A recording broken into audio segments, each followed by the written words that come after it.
Shalom saudara-saudara, hamba Tuhan, jemaat, dan para pengajar Alkitab, teologi, dan juga para mahasiswa, dan semua orang yang tertarik dengan pendalaman teologi, pendalaman Alkitab untuk pertumbuhan iman Kristen.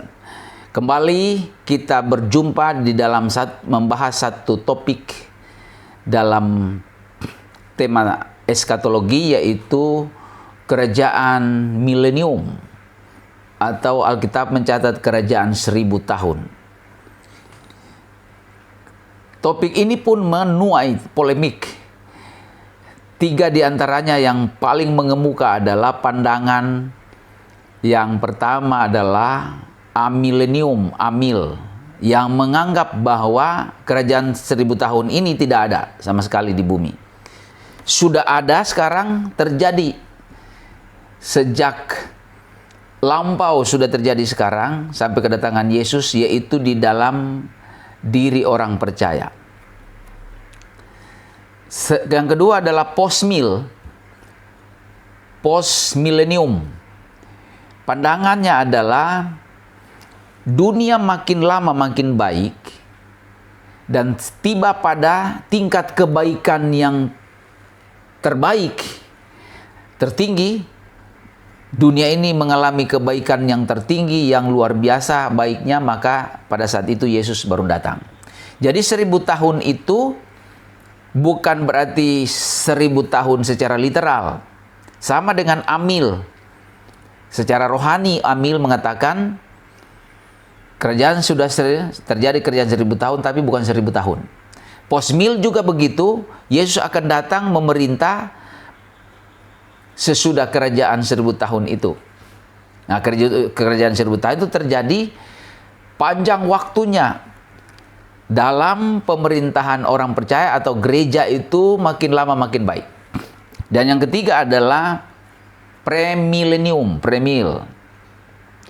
Mengatakan bahwa Yesus datang secara literal sesudah tribulasi dan masuk di dalam kerajaan 1000 tahun memerintah. Ya, memerintah.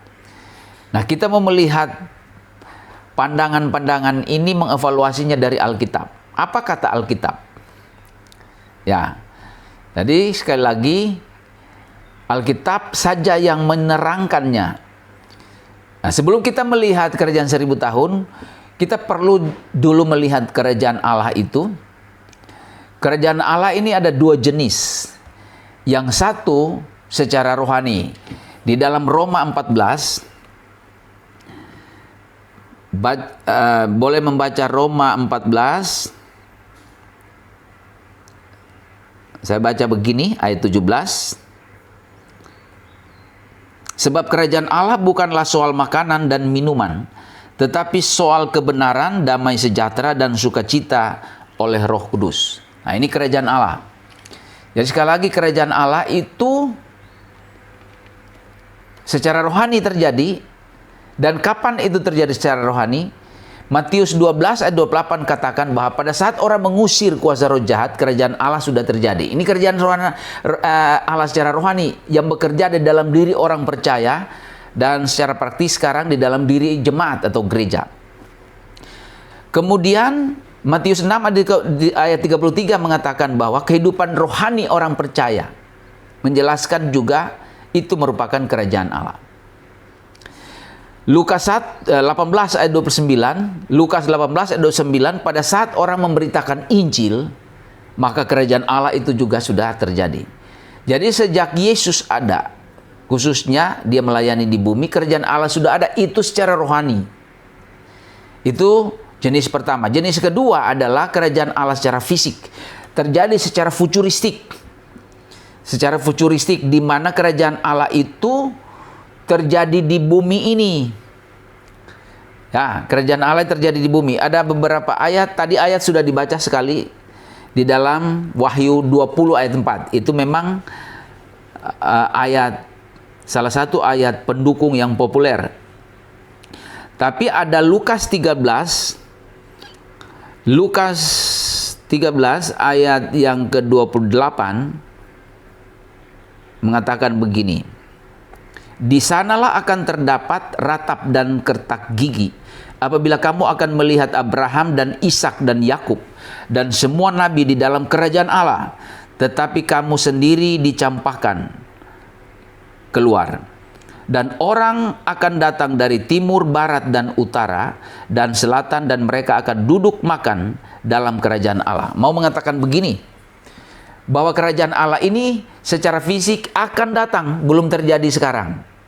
Karena kata dipakai itu future lagi, ditandai dengan kata akan, belum terjadi secara fisik. Secara rohani sudah tadi, ya, secara rohani sudah. Dan di sana dikatakan bahwa ada Abraham, Ishak, Yakub, dan nabi-nabi dalam perjanjian lama. Kalau nabi dalam perjanjian lama termasuk Maleaki, Abraham belum pernah bertemu dengan Musa waktu mereka hidup masa lampau, dan juga Maleaki dan nabi-nabi lain, bahkan raja-raja lain, tapi bertemu di dalam kerajaan Allah ini bersama-sama, bertemu satu dengan yang lainnya di kerajaan Allah ini. Dan kerajaan Allah ini, kerajaan Allah bukan di sorga, kerajaan dunia, kerajaan sorga bukan di sorga, ini kerajaan Allah. Ya, sebab belum pernah Yesus mengajarkan bahwa kerajaan Allah atau kerajaan sorga itu di sorga, tapi kerajaan Allah ini di bumi. Di dalam Wahyu 20 ayat 4 tadi, bagian B mengatakan bahwa dia turun dari Wahyu 19 di dalam penjelasan tentang tribulasi. Turun di Wahyu 19 ayat 11, turun ke dunia. Yesus itu menghancurkan antikris dan memerintah dalam kerajaan Allah di bumi. Jadi catatan ini kerajaan Allah, kerajaan sorga itu di bumi. Itu yang dimaksud dengan kerajaan 1000 tahun.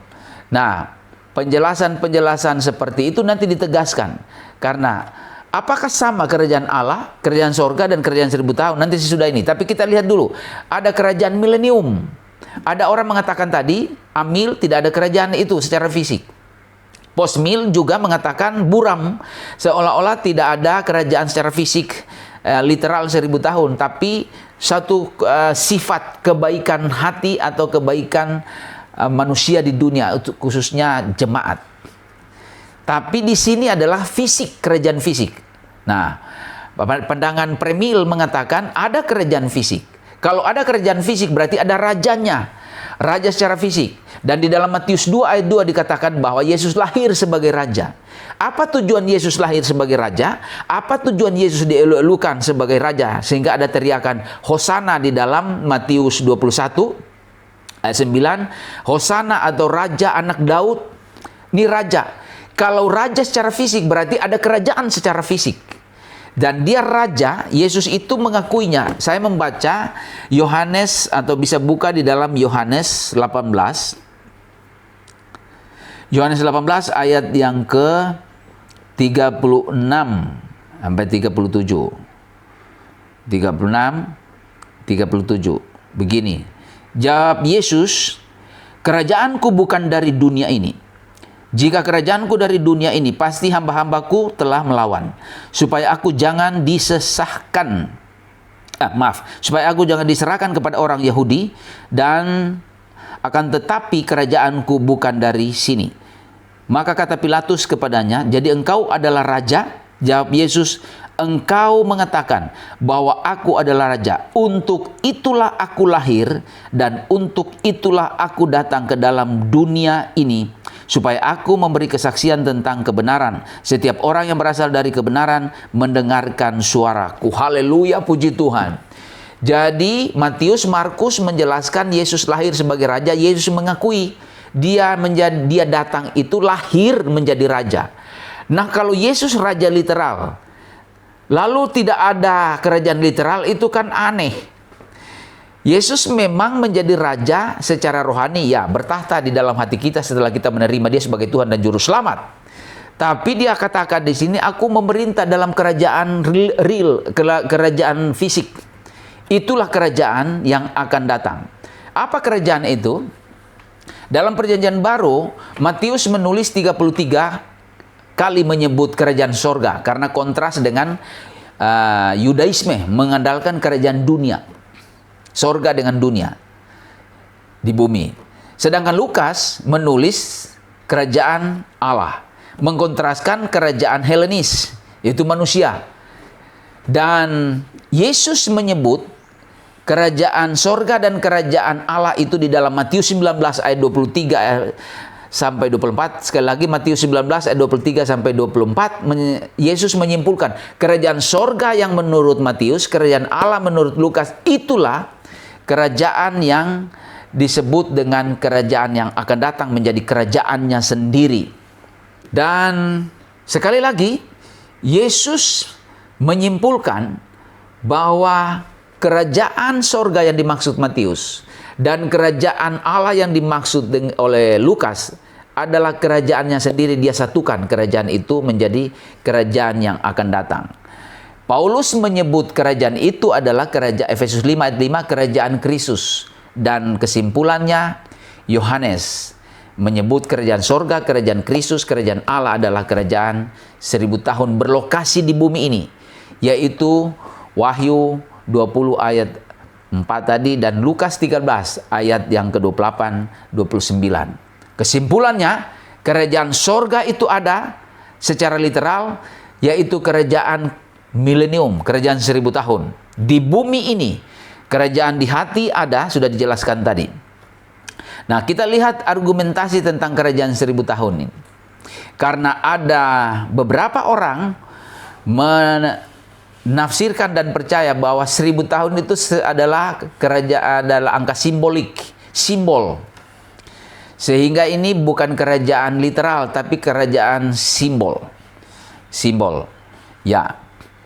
Kalau kita melihat dari sisi eksegesisnya, kata dipakai di dalam Wahyu 24 itu menjelaskan kerajaan 1000 tahun itu adalah kata Yunani atau frasa, istilah ta kilia ete.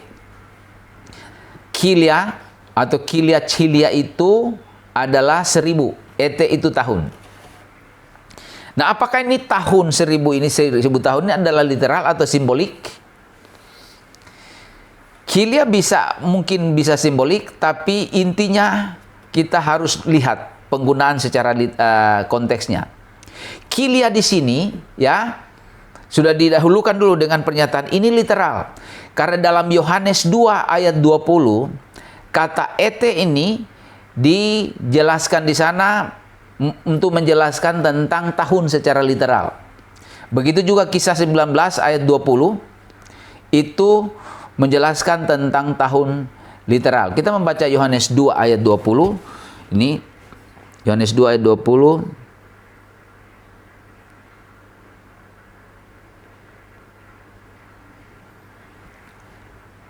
Ini 20 begini. Lalu kata orang Yahudi kepadanya, 46 tahun orang mendirikan bait Allah ini dan engkau dapat membangunnya dalam 3 hari. 46 dikatakan tadi 46 tahun. Jadi 46 tahun itu angka literal, angka kardinal. Nah, kardinal dihubungkan dengan tahun berarti literal. Di situ konteksnya.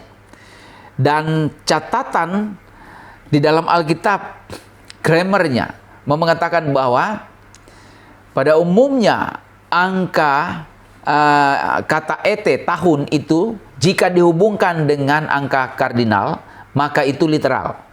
Contoh, misalnya dalam Kejadian 5 ayat 5 dikatakan di sana umur Adam 950 tahun.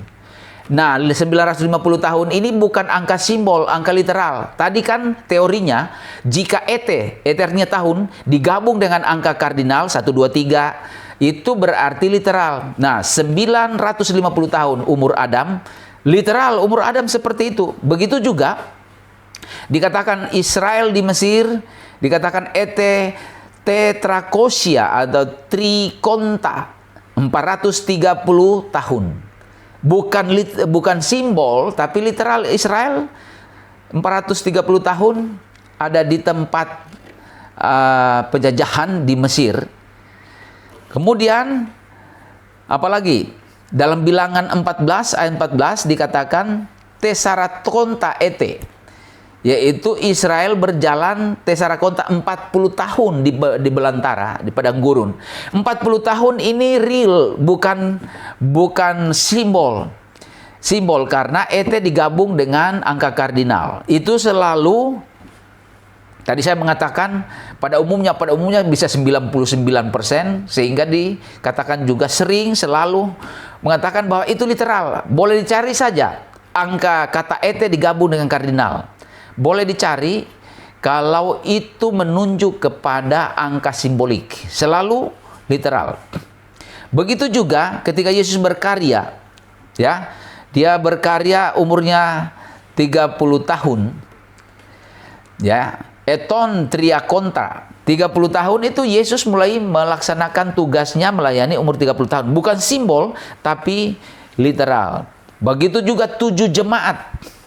Itu terjadi di sana, itu 7 itu literal. Simpulannya adalah bahwa karena 1000 tahun, angka ET digabung dengan angka kilia 1000 kardinal, maka itu adalah 1000 tahun literal. Itu yang dimaksud dengan durasi kerajaan Allah, kerajaan sorga, kerajaan Kristus secara literal di bumi, yaitu kerajaan 1000 tahun. Nah, itu sudah dijelaskan tadi. Nah, dengan demikian kita menerima dengan dasar itu bahwa kerajaan 1000 tahun bukan simbolik. Bukan simbol maksudnya. Bukan simbol, tapi literal. Dari segi tafsiran memang banyak tafsiran, ada 2 metode tafsiran. Tafsiran alegori dan tafsiran literal.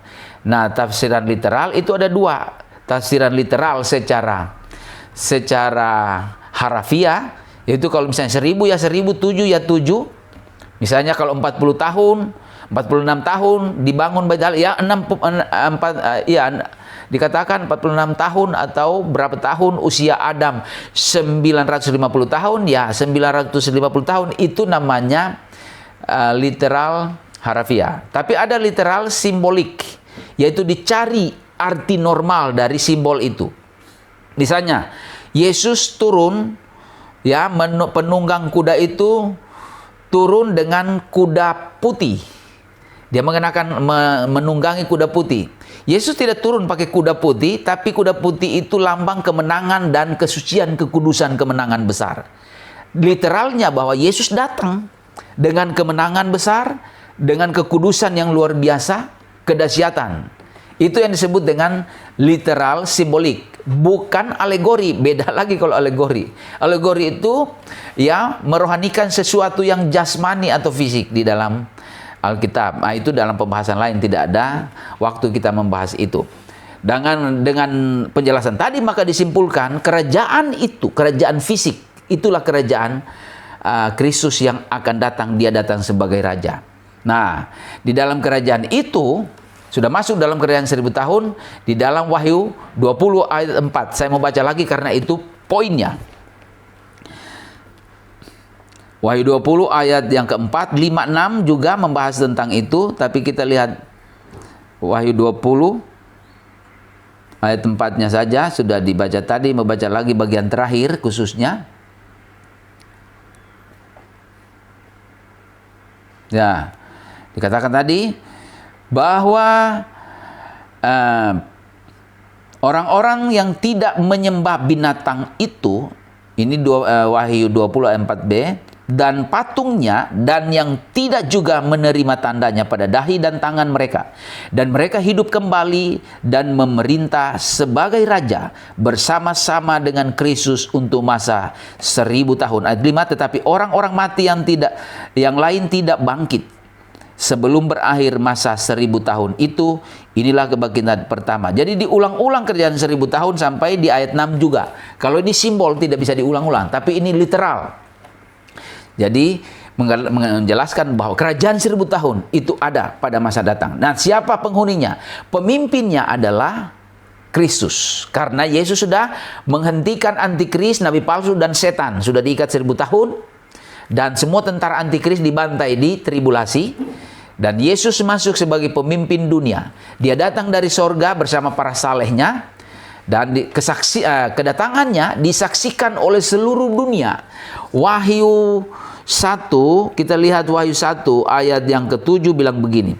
Lihatlah ia datang dengan awan-awan, dan setiap mata akan melihat dia, juga mereka yang telah menikam dia, dan semua bangsa di bumi akan meratapi dia, ya amin. Jadi Yesus datang dilihat oleh seluruh dunia. Akan terjadi keheranan, akan terjadi penyesalan dahsyat. Kenapa kami tidak menerima dia? Dan dia datang masuk dalam kerajaan 1000 tahun, notabene kerajaan 1000 tahun hanya dipimpin oleh Yesus dan dihuni oleh orang percaya. Yang tidak percaya tidak hadir. Tapi pada akhirnya, turunan orang yang percaya itu bisa mengalami situasi yang lain. Nanti akan dijelaskan. Jadi sekali lagi, penghuni kerajaan 1000 tahun, rajanya, pemimpinnya adalah Kristus. Dia datang dilihat oleh seluruh dunia. Dan Yesus memimpin dunia ini. Dalam kerajaannya, dikatakan tadi bahwa di dalam ayat tadi sudah dibaca sebelumnya bahwa Yesus menguasai bumi sekarang ini. Dia memimpin menjadi raja di atas segala raja. Kemudian siapa lagi penghuni berikutnya? Adalah gereja di dalam 2 Timotius 2 ayat 12. Ditambah lagi dengan Wahyu 19 ayat yang ke-14 bahwa gereja akan turun bersama dia memerintah dalam kerajaan 1000 tahun. Kita lihat dulu ini penghuninya. Lalu kemudian bangsa Israel yang masih hidup di masa tribulasi. Karena dalam pembahasan tribulasi, bangsa Israel secara nation percaya Yesus. Mereka tidak mati tetapi dilindungi Tuhan selama 7 tahun di padang gurun dan masuk tanpa tubuh diubahkan dalam kerajaan 1000 tahun. Tetapi gereja yang turun itu dengan tubuh yang sudah diubahkan. Sekali lagi, gereja yang dengan tubuh diubahkan, dalam rapture pernah dibahas, masuk memerintah sebagai raja bersama Yesus dalam kerajaan 1000 tahun, bersama para martir di tribulasi. Ya, memerintah sebagai raja. Kalau dikatakan kalau kita memerintah sebagai raja, Yesus apa? Yesus raja di atas segala raja. Dia satu raja tertinggi dan di bawahnya ada raja-raja. Saudara dan saya akan memerintah. Siapa yang diperintah? Ini bangsa Israel yang masuk di sana.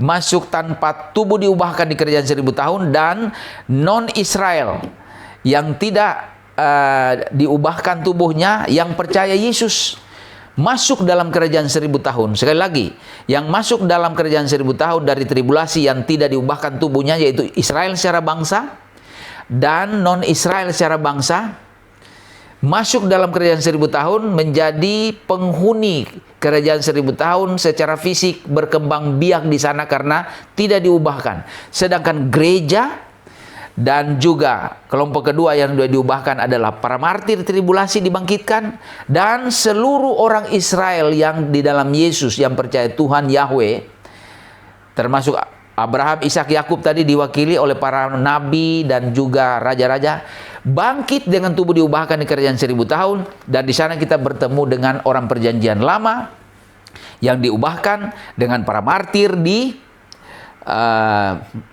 tribulasi yang dipancung oleh antikris yang bangkit lagi. Dan kita gereja masuk dalam kerajaan 1000 tahun, memerintah selama 1000 tahun.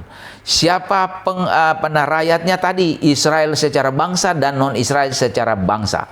Kapasitas kita memerintah sebagai raja ditentukan oleh mahkota di dalam topik rapture. Mahkota dikatakan di sana, iman menghasilkan keselamatan, perbuatan baik menghasilkan mahkota, diperhitungkan di dalam pemerintahan kerajaan 1000 tahun. Kita mengendalikan bumi ini, kita memimpin bumi ini di bawah pemerintahan satu raja yang perkasa, Kristus. Nah, kerajaan 1000 tahun sifat-sifatnya seperti apa? Pertama, kalau kita melihat di dalam Alkitab, sifat pertama adalah teokrasi. Yaitu Kristus menjadi pemimpin tunggal, rajanya. Dia menguasai dunia ini. Di dalam Yesaya 32 ayat 1, 11 ayat 5 dikatakan Yesus adalah penguasa dunia di dunia ini. Dalam Yohanes 12 ayat 13 dikatakan Yesus Raja Israel. Dia menjadi penguasa Israel. Dan Sakaria 14 ayat 9, Yesus adalah Raja dari seluruh bumi. Jadi bulatan bumi ini Ada Indonesia, ada Australia, ada benua Eropa dan Amerika, Amerika Serikat, Latin, bulatan bumi. Bumi ini masih ada karena kerajaan di bumi ini belum dihancurkan. Nanti di akhir kerajaan ini. Itu yang pertama. Jadi kita memerintah bersama-sama di bumi ini. Dan suasana panorama bumi tidak seperti sekarang. Dirubah Tuhan. Karena itu karakter kedua dari kerajaan 1000 tahun adalah damai. Tidak ada peperangan, tidak ada lagi pembantaian, tidak ada lagi kerusuhan, tidak ada lagi pertikaian. Karena di sana dikatakan tidak ada iblis di kerajaan 1000 tahun. Karena diikat 1000 tahun ditaruh di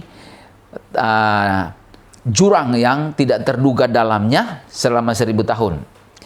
Dan Israel, Palestina, Mesir, Timur Tengah yang bertikai sekarang akan berdamai dalam kerajaan ini. Ini kita melihat Yesaya 19. Saya membaca begini. Yesaya 19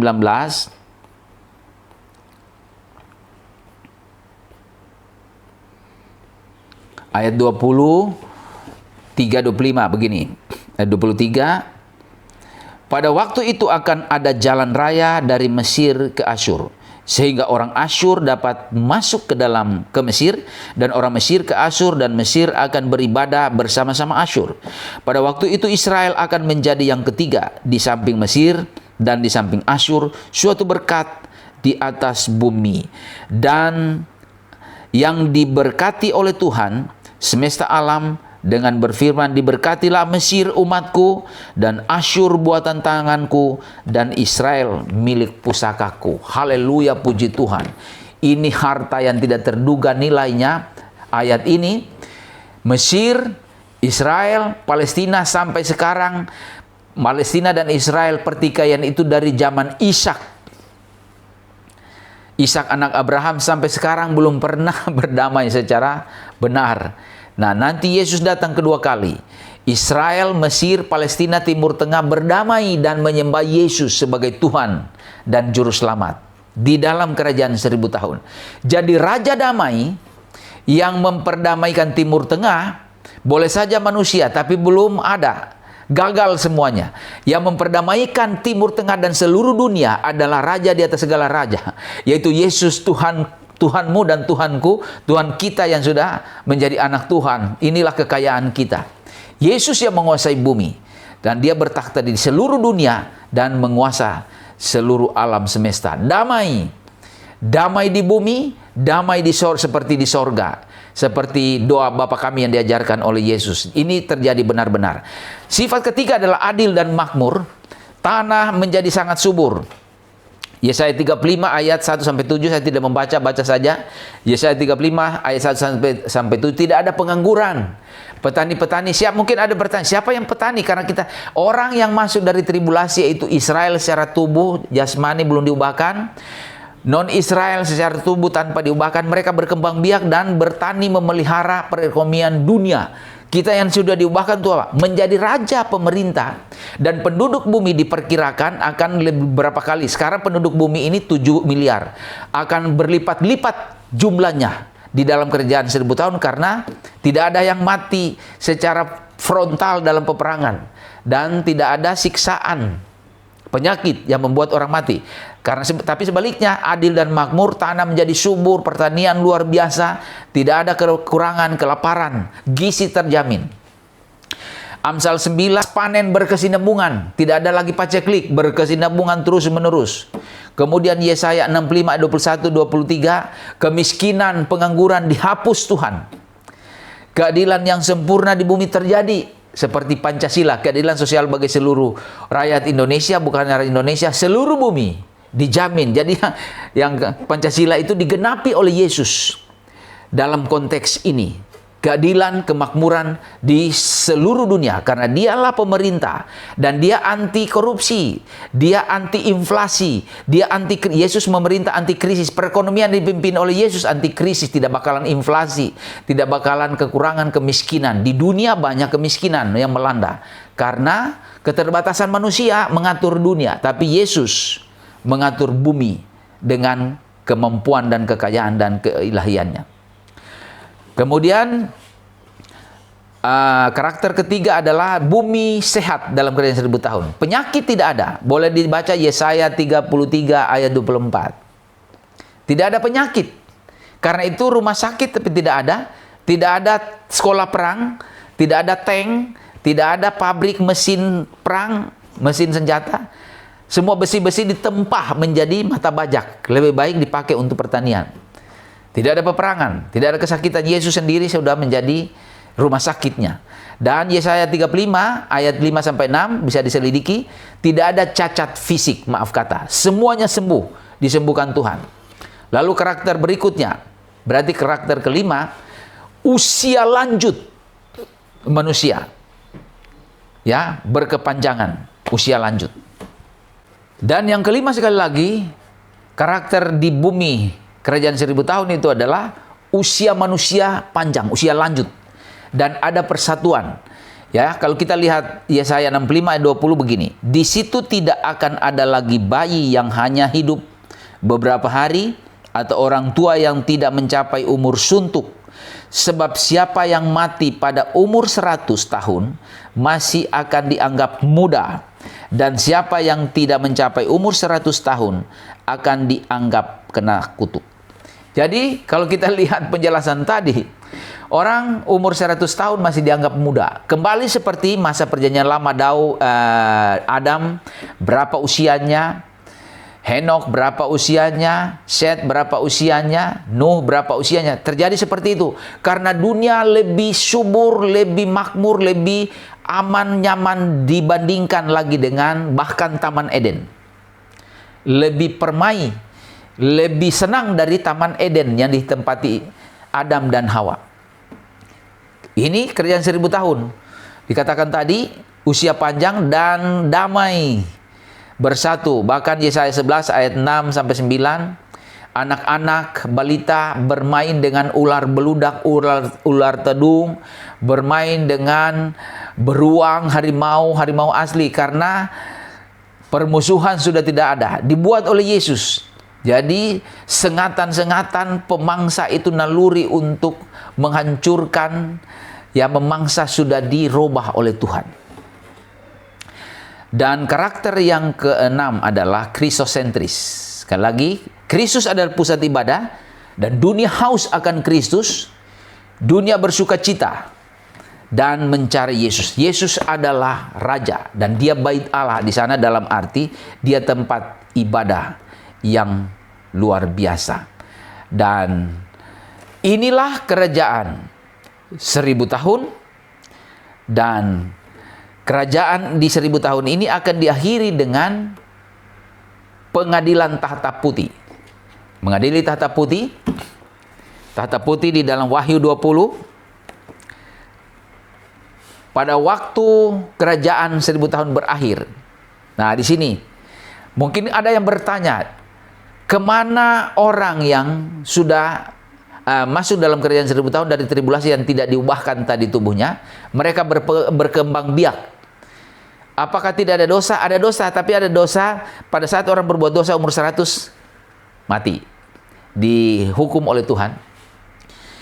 Dan sampai berakhir tidak ada peperangan karena tidak muncul dosa secara frontal, kejahatan. Tapi ada nanti di akhir kerajaan 1000 tahun. Perhatikan Wahyu 20. Wahyu 20 lagi.